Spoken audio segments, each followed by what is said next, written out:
Hello friends, welcome to மக்கள் சேவை சால். இன்றைக்கி நம்ம ஒரு முக்கியமான இன்ஃபர்மேஷன் பற்றி தான் பார்க்க போகிறோம். அதாவது நீங்கள் சிம் கார்டு யூஸ் பண்ணுறீங்க அப்படின்னா உங்களுக்கான ரீசார்ஜ் கட்டணம் மீண்டும் உயர போதுங்க. இப்போது இதை பற்றின மொத்த இன்ஃபர்மேஷன் தான் இந்த வீடியோ பார்க்க போகிறோம். இந்த வீடியோ ஸ்கிப் பண்ணாமல் ஃபுல்லாக பாருங்கள். அது மட்டும் அல்ல, இந்த வீடியோ நிறைய பேருக்கு ஷேர் பண்ணுங்க. ஓகே, அதாவது மீண்டும் ஜியோ மற்றும் ஏர்டெலுக்கான கட்டணத்தை உயர்த்த போகிறாங்க. 15% கட்டணத்தை உயர்த்த திட்டமிட்டிருக்காங்க ஜியோ மற்றும் ஏர்டெல் நிறுவனங்கள்.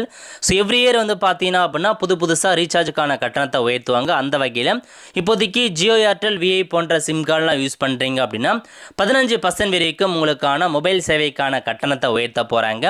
வாட்ஸ்அப், ஜியோ டிவி, அப்புறம் பார்த்தீங்கன்னா இந்த மாதிரி போன்ற சேவைகளின் விலை உயர்வு வாடகைகளை பாதிக்கும் அப்படின்ற மாதிரி தெரிவிச்சிருக்காங்க. இந்த விலை உயர்வு எதற்காக கொண்டு வராங்க அப்படின்னா 5G நெட்வொர்க் விரிவாக்கம் செலவுகள் அதிகரித்துள்ளன, ஸ்பெக்ட்ரம் கட்டணங்கள் மற்றும் செயல்பாட்டு செலவுகள் உயர்வு, பணவீக்கம் மற்றும் தொழில்நுட்ப மேம்பாட்டு செலவுகள் காரணம் லாபத்தை நிலைநிறுத்த கட்டண உயர்வு அப்படின்ற மாதிரி கொண்டு வராங்க. ஸோ இதான் இன்ஃபர்மேஷன். ஸோ விரைவில் பார்த்தீங்க அப்படின்னா ஜியோ ஏர்டெல் விஐ சிம் கார்டு பயன்படுத்துறீங்க அப்படின்னா மீண்டும் உங்களுக்கான கட்டணம் உயர போகுது. எல்லா ரீசார்ஜ் கட்டணங்களையுமே 15% உயர்த்துறாங்க. ஆல்மோஸ்ட் உங்களுக்கு பார்த்தீங்க அப்படின்னா எல்லாமே உயரப்போகுது. கிட்டத்தட்ட 50லேருந்து 100 ரூபாய் வரைக்கும் உயரும் அப்படின்ற மாதிரி சொல்கிறாங்க. வெயிட் பண்ணி பார்க்கலாம். ஒவ்வொரு ரீசார்ஜுக்கு ஏற்ற மாதிரி 15% உயர்த்துறாங்க. ஸோ எப்போ வேணாலும் உயர்த்தலாம், ரெடியாக இருந்துக்கோங்க. இதுதாங்க உங்களுக்கான இன்ஃபர்மேஷன். நிறைய பேருக்கு தெரியப்படுத்துங்க. அடுத்த ஒரு நல்ல சந்திப்போம். நன்றி, வணக்கம்.